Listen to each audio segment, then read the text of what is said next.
carmélite. On va faire Hébreu Khatserot. Mais en tout cas, on aurait annulé le din de Reshut Arabim. Par contre, de l'autre côté, nous avons la chita du Chazonich,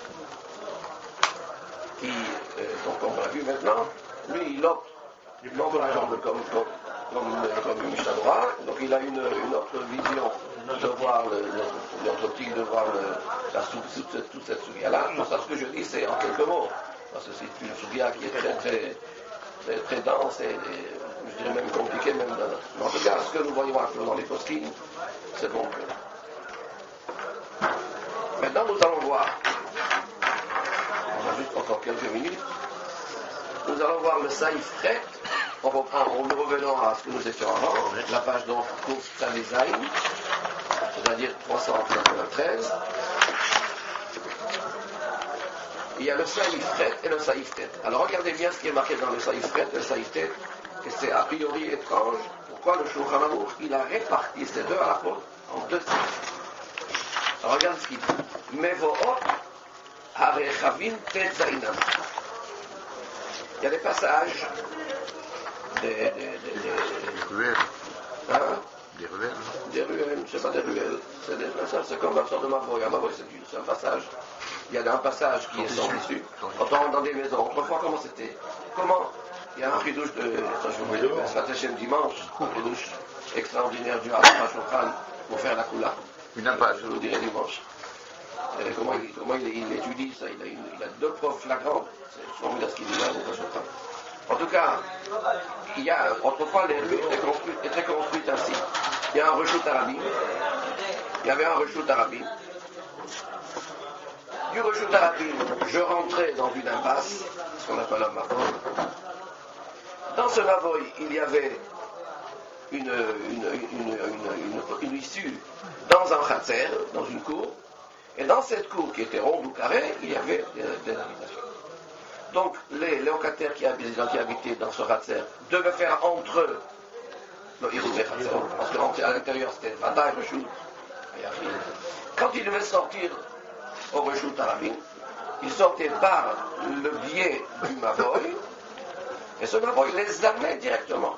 C'est pour ça que ce Mavoy, on va apprendre plus tard, qu'il faudra faire un lechi, il faut mettre un poteau, ou une kora, ou une poutre, pour ne pas être induit en erreur, à savoir que si ça rejette Arabim, alors ça aussi c'est ça, et si ça sera moutard, les gens vont se tromper que là aussi c'est moutard.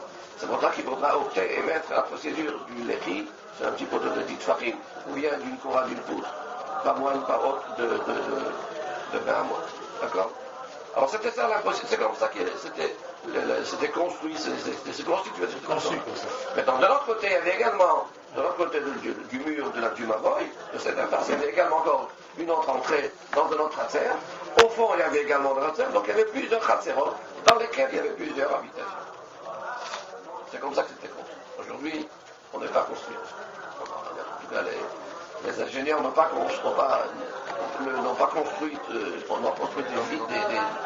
des maisons de cette façon-là. Dans les quartiers où il y a des villas, c'est un peu comme ça.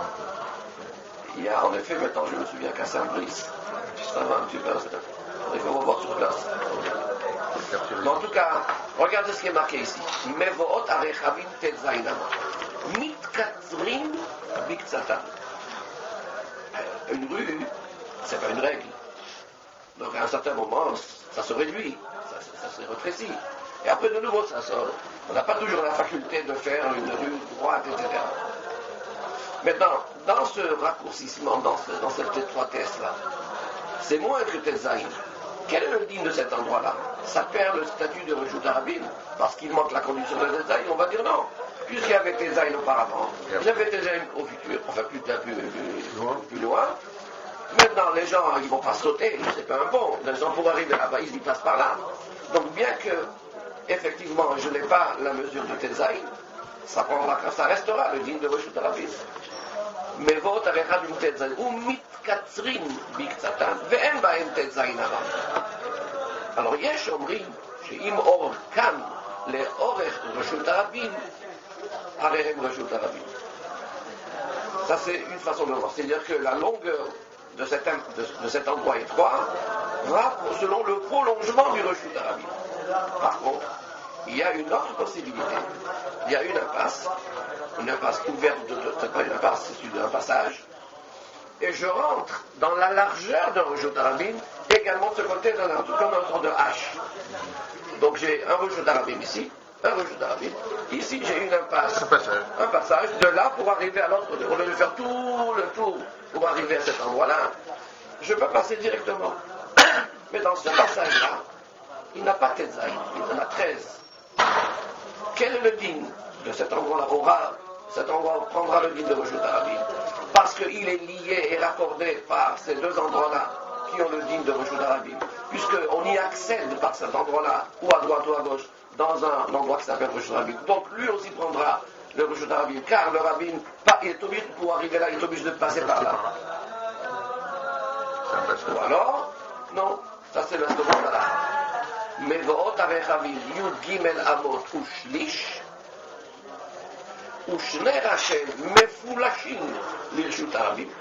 Donc c'est ouvert de part et d'autre à deux Reshut Harabim, que ces endroits-là sont Rachav Tetzaï, Yeshomrim Shu Reshut Harabim. Est-ce que cela veut dire que cette opinion discute sur la première opinion? La première opinion, c'est dans le même prolongement. Oui. Là, c'est en travers. Mais ça, c'est en travers. Alors peut-être, celui en travers, il dit Dafka, dans ce cas-là, ça prendra le du Rabbi. Mais pas dans le premier cas. Ou vice-versa. Y aurait-il une marloquette? Et si oui, pourquoi le Shulchan Aruch, il les a séparés entre deux séifim? Il aurait dû apporter un seul saïf et dire Yeshomrim et Yeshomrim, et faire une marloquette. Alors sur ces deux séifim, on n'a pas le temps maintenant de prolonger, parce qu'on dira Sikha. En tout cas, on refera ça Be'ez Hashem dimanche. Ça y ferait. Pourquoi je vous dis ça? Parce que le Gaon de Vilna dit qu'il y a eu, a priori, une erreur d'impression dans le saïf. Le premier saïf, Mevot Arechavim Tetzainama ou Mitkatzrim Bikzatam Ve'en Bain. Ça se raccourcit, il n'y a pas. De dit le Gaon, c'est une erreur, Taout se faire. Pourquoi? Il dit, il faut dire comme ça. Mitkatzrim Bikzatam ou She'en Bain Tetzainama. Pourquoi le Gaon arrive-t-il à dire qu'il y a une erreur? Pourquoi cette hypothèse? Ça, on verra ça, mais Hashem, dimanche.